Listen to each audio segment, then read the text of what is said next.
Okay, let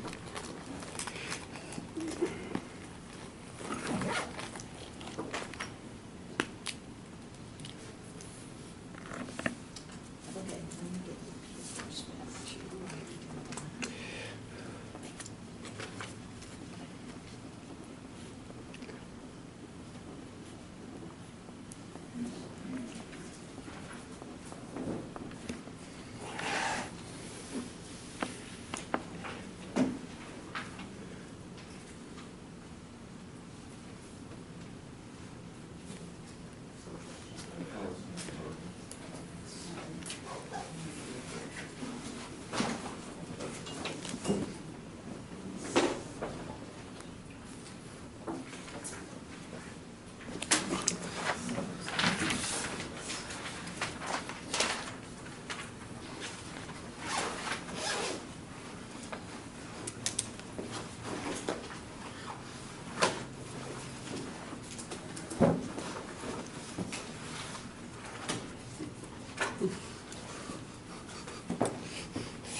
This, like I said, this is our reading center report, but somehow I don't have your hard copy of it, but I'll try to go back to the office during the break and get it, or you can just come and ask me to look at this. This is the email, what I got in email.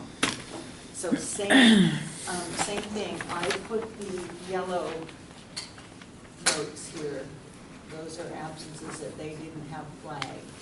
So just be aware, people who are on the edge, you know, we have 4 more weeks, and you don't want to quit now. You don't want to say, oh, well, I can't do it, so forget it. Get down there, talk to them, make up absences, see what you can do, if anything, in order to pass, okay? And remember that we're also going to have our, you will have the grade reports next week, I think. We'll do the journal check, and then, yeah, next week I'm going to try to get the grade reports to you, because the last day to drop a class and get a double U. Do you know what that means? Does everyone know what that means? The last day to drop a class with a double U is May 6th. Okay? So there are some people that need to make decisions. I have kind of asked, you know, we take it case by case, but as you know, the Reading Center can drop you if you don't do the work down there. In several cases, I have asked them to leave you on the roll because I feel that some people need to sit through the class once and then do it again, okay? But some people who just are not showing up and not turning in work, I will go ahead and drop. So this is your green sheet.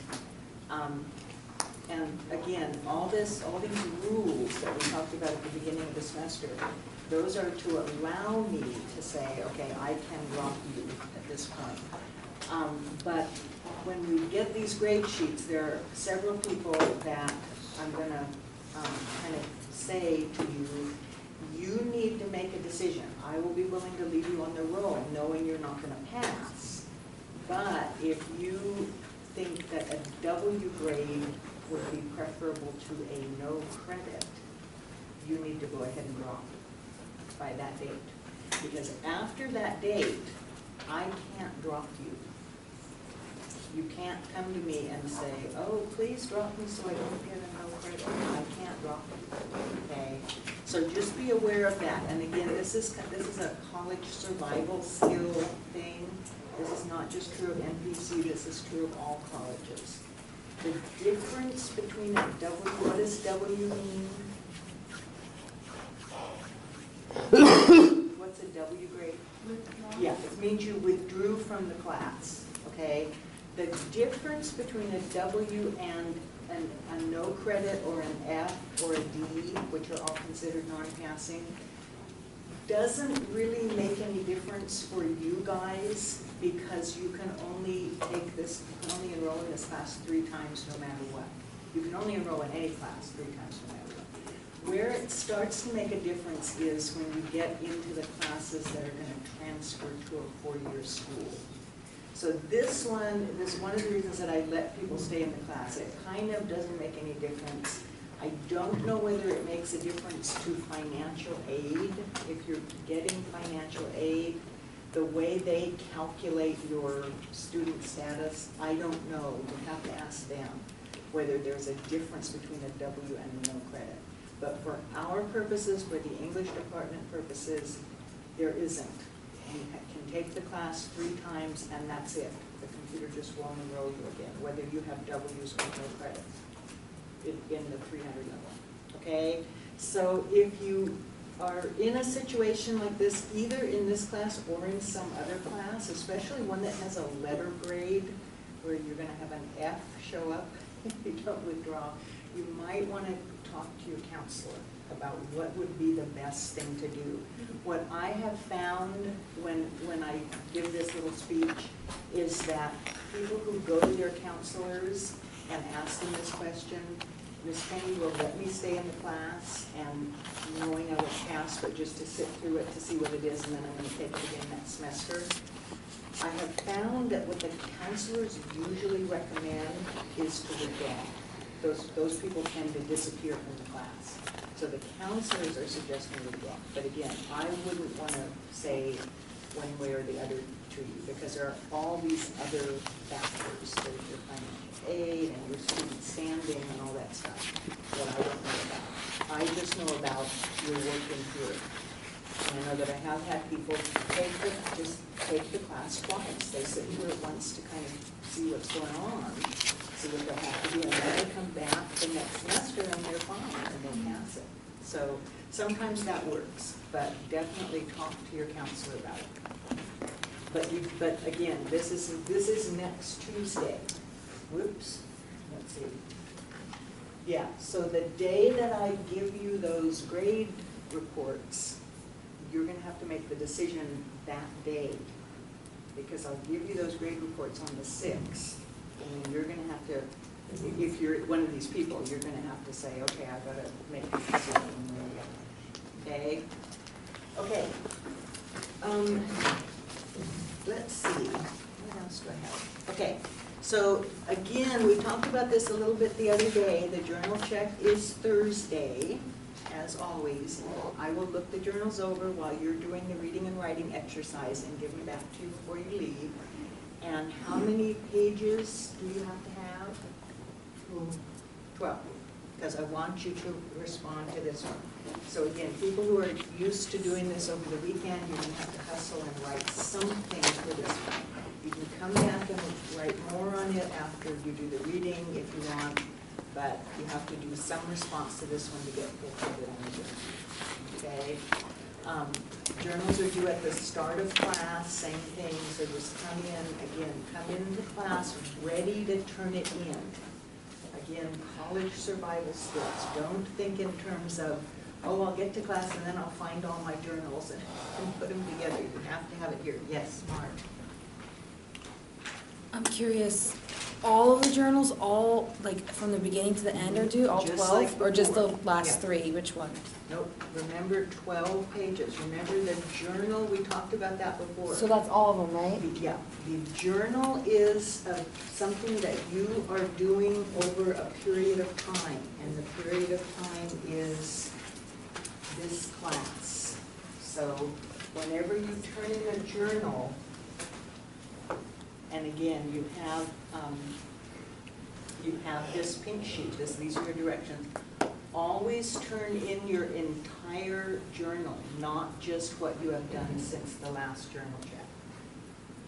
So if you have questions about that, remember, get this out. This is your journal assignment sheet. If you don't have that, it's up on the website. Okay? Any other questions about the journal? And that's our last check before the end of the semester. So that's when you absolutely have to have the whole thing or you won't pass. Okay, I have a handout for you that will probably help some of you. I do want to talk about the Titanic reading today, go over that a little bit in preparation for talking about the homework again. Oh, I didn't give some of her papers. Skipped you. Okay, this is a, let's see. Let me see if I can find one of these papers that had. Okay, a few people are still having a little bit of trouble on one of our basic lessons here, and that is the reversal transition. Okay, what is the key reversal transition in the paragraph, and what sentence does it appear in? There are several. Look for the key one. Is this a reversal transition? No. Okay. What types of words are reversal transitions? Yet, but, although, however, the words that turn the paragraph around, not just the sentence. So there were, and then some people, I made copies of some of these. Some people did this. They got this right, but they couldn't write out the reversal transition. So this is a real basic building block of this class, is recognizing those reversal transitions. So what I've done is I have a list for you that you can use. These are all out of your book.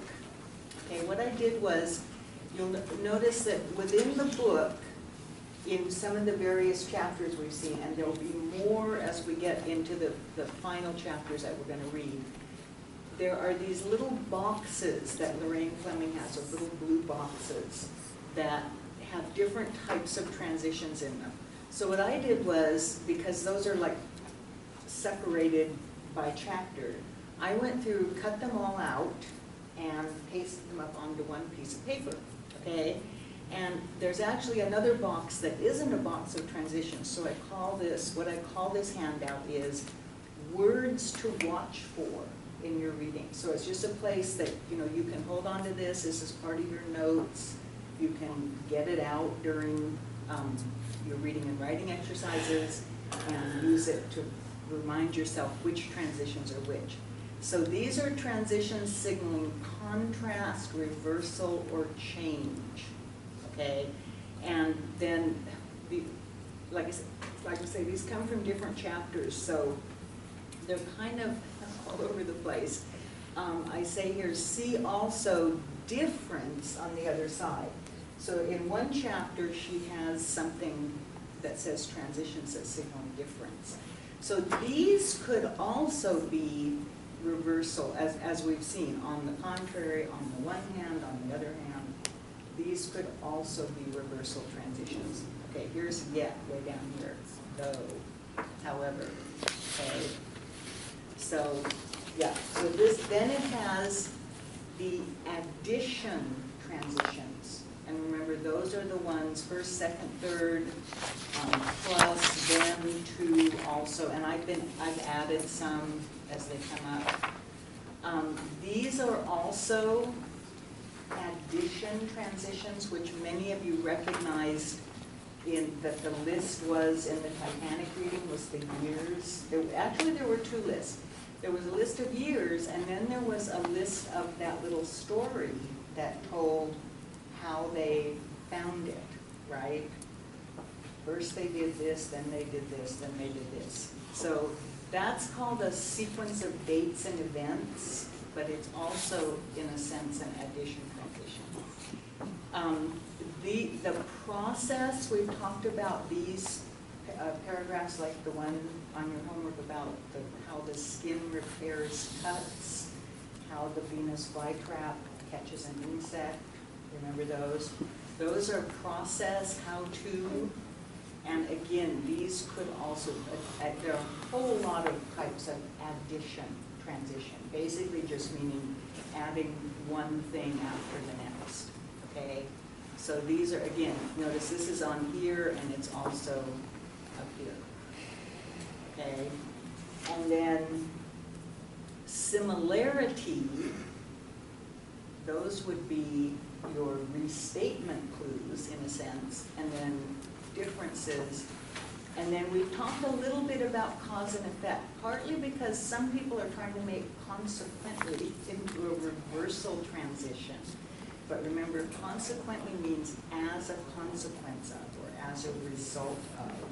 So we're going to look more at some of these later on. Some of these came out of some chapters that we haven't covered yet, okay? And then down here, which is just kind of for your information, what this little box is here, so this is from your text. These boxes are from Lorraine Fleming's blue boxes. And very honestly, I'm not sure whether these are out of the 322 book or the 302 book. They're pretty much the same in both books. They present the same list of transitions. And I know you're thinking, well, if it's the same in the 302 book, what else, and how is 302 and 322 different? Basically, the difference is you're going to review a lot of these things when you get to 302, but, which is the next class up, the difference is that you're going to stop reading paragraphs and start reading essays, which are longer, and the content, the type of cursive writing is going to become a little bit more sophisticated. As we've been doing in here, it keeps getting more sophisticated. And like I said, you're going to run into paragraphs in 302 that just plain don't have a topic sentence. So you're going to have to fall back on your own main idea, okay? Plus a bunch of other stuff, okay? But it does start out the same way. Okay, so what this is from another textbook. This is from a writing class textbook. And it's the same list. They call it a different thing, types of transitional connections. But it's just kind of interesting. So they have addition, transitions. They call this an alternative. So it's just kind of interesting to see how different textbooks call things. So they have an alternative and a contrast. This they call exemplification. Can you guess what that word means from the list there? And we know about that type of transition too, right? Transitions that are giving examples. Exemplification is the noun for a piece of writing that gives examples. Intensification, meaning even more important. Okay, so just be aware that this business of transitions is not just in reading. In writing, you're going to learn how to use those in your own writing. Here, this they call sequence, same thing, addition. So just kind of, I just stuck it on there because it's just another book, another textbook's list, and it was small and it fit. Just kind of interesting to see how they arrange the different transitions. So again, these are kind of free notes for you. So put them somewhere where you can refer to them. Thank you. And double check yourself when you're asked for a reversal transition. Make sure that's what you have as your answer. Okay.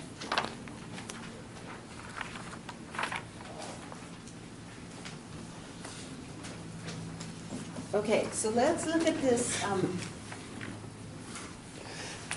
Titanic thing. Actually, I have to say the summaries, most of the summaries on this were pretty good. And I have to say, I think I gave out fewer proof sheets on this than I think I have all semester. But the problem was that the biggest problem that people had, if people missed anything, they missed this section, okay, which is unfortunately the most important part. And I almost wish that I had given, I may next time give more weight to, these were just, each one of these questions was worth as much as a vocabulary word, the way I was grading. And actually, these questions are much more important than that. So, let's see. Let's see what people said here. Okay, so again, the topic, technically the right answer, and I just made copies of people, not because they were good or bad, but because they did what most people did. Okay, the answer I was looking for here, the thing or things that were repeated most often with the topic were, if you just looked at your stuff here, Ballard started it out, and people pretty much figured that out. Okay, as we said, the thing that's the topic of the subject of the first sentence is very often your topic. So check for that, and sure enough, Ballard is pretty much throughout here, right? Okay, but what else is mentioned throughout throughout the reading? Okay, what threw people, I think, was that it isn't mentioned until here, but this is a reversal transition, okay? So once you picked it up here, see, this is, after we go over the segments, okay, the Titanic, and then Titanic and Titanic. So those are the two things mentioned most often, okay? However, why didn't I mark this person? You have to see the whole thing to know the answer. Why didn't I mark this person wrong?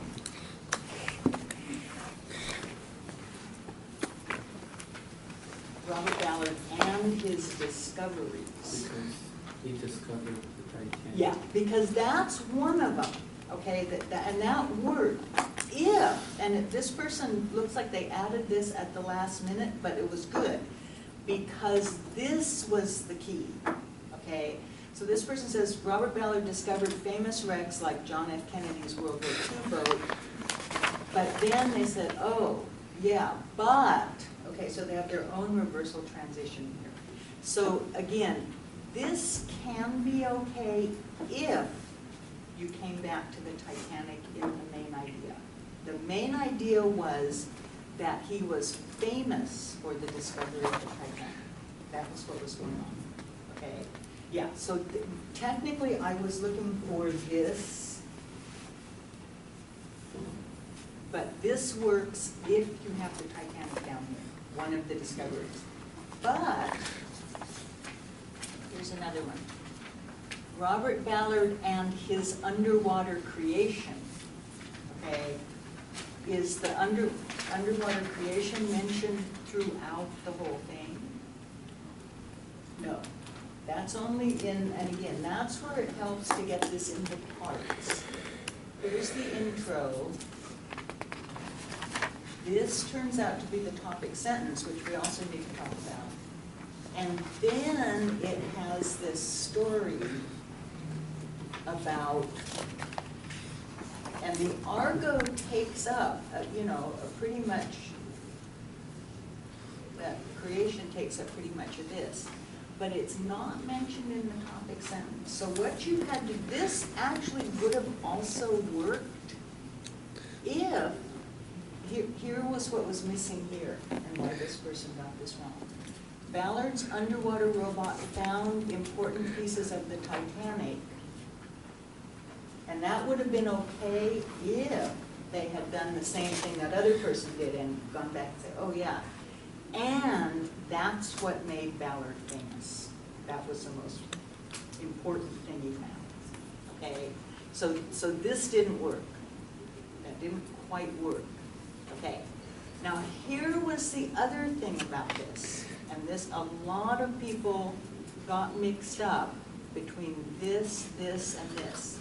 Remember that very often, the sentence that contains the reversal transition is the topic sentence, and that is the case in this paragraph, okay?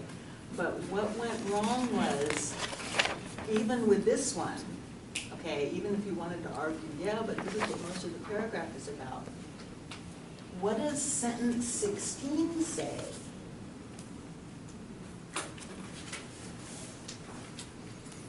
Okay. Sentence 16 says, Ballard's discovery answered questions that had circulated since the Titanic sank in 1912. The topic sentence is the sentence in the paragraph itself that comes the closest to what you wrote down as the main idea. So does this sentence and this sentence say the same thing? See what I'm getting at? Yeah, a lot of people, in fact, I think I have to say most people got this wrong. And what you had to do was do that double check. Okay, this answered questions that have circulated since the Titanic sank. These underwater robot found important pieces of the Titanic. Both are true, but they need to have the same idea. So that's where people went wrong. This, the answer here was this. Okay, this was 3. Okay, and this was also the sentence that had the introduction to the list. What was the introduction? Now that, so you've seen this is the reversal transition. here's where the years kind of start here. Again, there's a year here. What's the phrase in that topic sentence that indicates there's going to be a list? How it happened. Here's how it happened. Yeah. It was his discovery of the HMS Titanic in 1985 that made his name a household word, and here's how it happened. So there's your story, okay? So this was not the reversal transition, this is but. This goes down here, okay? The dates, some people put the dates, I gave credit for that. Some people put the steps, because there were two separate things, like I said, actually. There were these dates, okay, starting from 1912 when it sank. In 1973, he started to look for it, and then it came back around to this in 1985. But there also were, down in here, this little, okay, this stuff, then, right? Here, he did this, he took the Argo in the early morning, that's also a passage of time. Then they found it, eventually confirmed, so there was a twist there, if you picked up on that. Does that make sense? So my most important message here, my moral of this story is, on these questions, be sure that you are checking your work against itself, okay?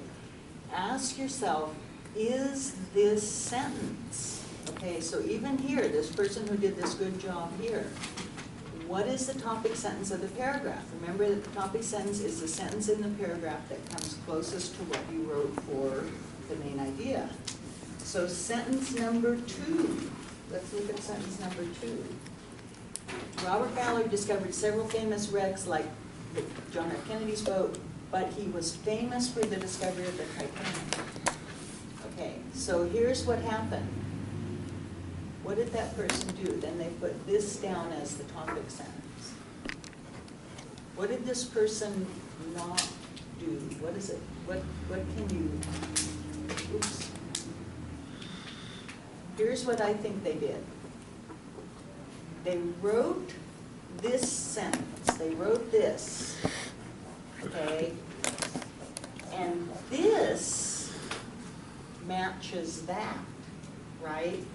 But then they remembered, they decided to add this, and they didn't go back and check this after they added this. So that's exactly the lesson. This person ended up really only getting this one wrong, because at least they had this right. But they didn't go back and double check this answer against their addition of the, if they had, they would have realized these were the same. Okay? So my point is, I know that it's almost the end of the semester and you're very tired of doing these things. And you get in these classes on Thursday and it's spring and the sun is out there and you want to rush out. You want to get them done as fast as you can and rush out. But check yourself, double check yourself, okay? Because the answers are all here. The answers are all on here. If you've got this, and you understand, okay, here's the intro, here's the reversal transition, here's the story down here, okay, and then here's the kind of concluding sentence. What's left to be the topic sentence? The sentence with both the reversal transition and the introduction to the list is the topic sentence. Okay? So it's pretty straightforward. Here's one other thing that I took off some points for on almost everybody's. People are not reading the headline, the title. What's the question that arises from that title? Ballard's claim to fame, Michelle. He's gonna be very. Yeah, what is his claim to fame? Before you even started reading, if you had, again, if you had done that, what is his claim to fame? Only a couple of people did this. The answer to that question is what? What was his claim to fame?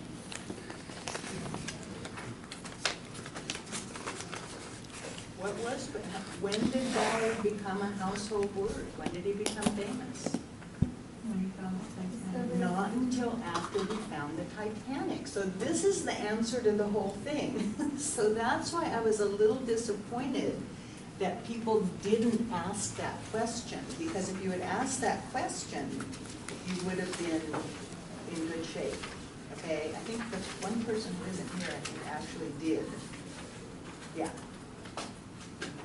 How does he make it to fame? Yeah, that's what I was looking for. He was known for this, but it was his discovery of the Titanic that made his name a household word, that then everybody knew it, okay? And here's how it happened. Yeah, okay? I think some of you got hung up on John F. Kennedy because we talked so much about it, and that was familiar to you, right? Does everyone know that he was in World War II and was on this PT boat and actually saved a bunch of his crew members from drowning when the boat got hit? This boat got hit. I don't remember what PT stands for, it's just some basic Navy thing. I think it's personnel transport. It was just a transport boat that took sailors places. Okay? So just my thesis statement here is, my topic sentence is, take some more time on these. Double check the answers against themselves and against the summary. Against the annotation. Then when you go to write your summary, if this is correct, this is a good place to start your summary. Robert Ballard became famous for discovering the Titanic. And then go into that discussion about the Navy and the submarines and the little robot thing. Okay? Okay. So for more practice on that, now as usual, I have all these things all over the place. Let me see. Okay, somebody called me this morning and said they couldn't be here. I think it was Luis. But I didn't get to hear the message. Okay, so that's right. Okay, so thinking along those lines, let's look at our homework. Put these back together.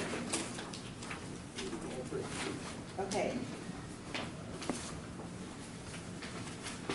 And this, on your PK quiz, you notice I had this one on there, even though we hadn't gone over it yet. So just a kind of reminder that, remember, you are responsible for the homework, even though we haven't covered it yet. I was hoping people would remember that. Okay, so we did do it down to the topic of this paragraph, but we didn't do the main idea of this number one. Let me find my highlighter.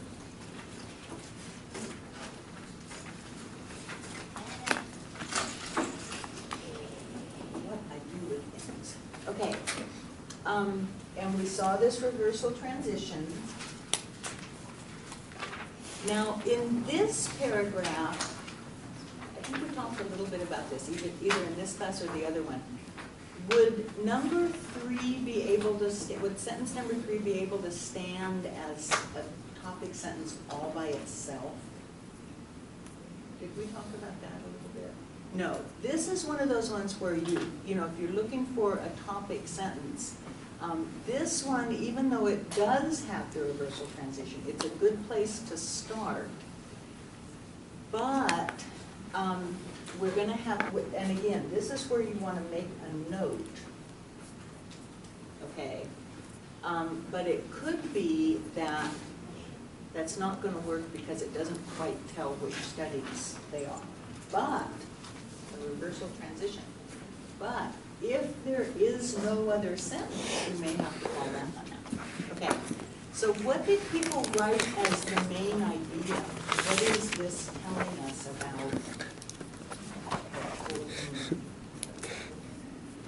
What? Yvonne, what did you put for the main idea?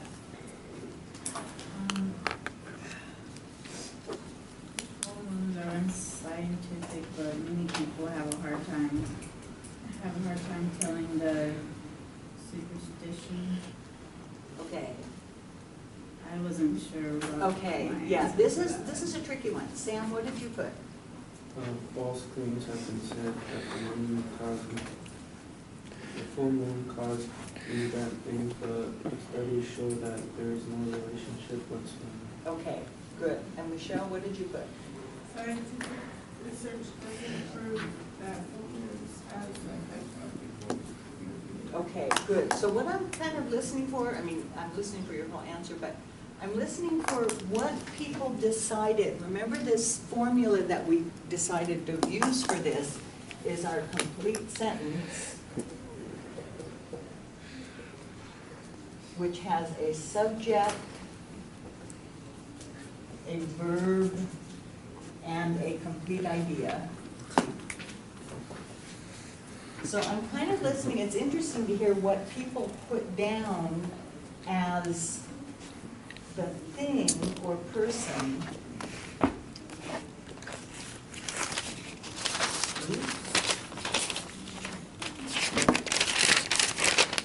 doing what action.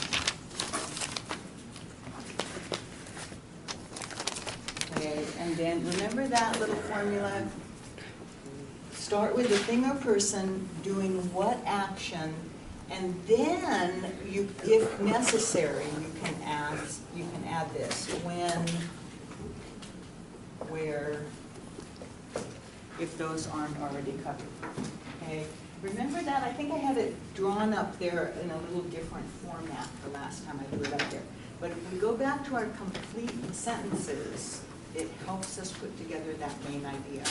So what I'm kind of hearing is, Michelle and Sam started with the studies. You guys use the studies as your thing, as the thing or person doing the action. And said studies basically have not shown that the full moon causes these superstitious effects, okay?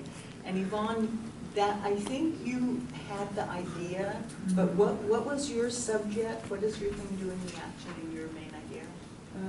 The full moon. Okay, so yeah, the full moon. And then so that was interesting. You used the full moon, and that would work too.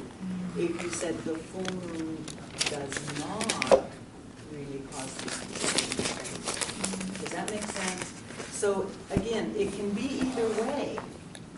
Both answers are correct. Did anybody get anything wildly different? Yeah, and this is an interesting sentence down here. Once the false belief becomes ingrained, what does that word mean? Remember that you've got vocabulary work to do in these things too. What does ingrained mean? If something becomes ingrained, here's a kind of a restatement word. Michelle? Stuck in your head. Stuck, yeah, stuck in. We talk about, you know, on these desks, these have wood grain. These are wood grain pattern desks. So the grain of the wood, if you read instructions about sanding something, it says sand in the direction of the grain. The grain of the wood is something that's in the wood. You guys, this isn't real wood, I think this is. But it looks like real wood. It has the grain. Okay, yeah. So it's stuck in there. It's part of it. Okay. So once the false belief becomes ingrained, people find it hard to give it up, even if they are confronted with evidence to the contrary. Now, you could add that. That's kind of an additional idea.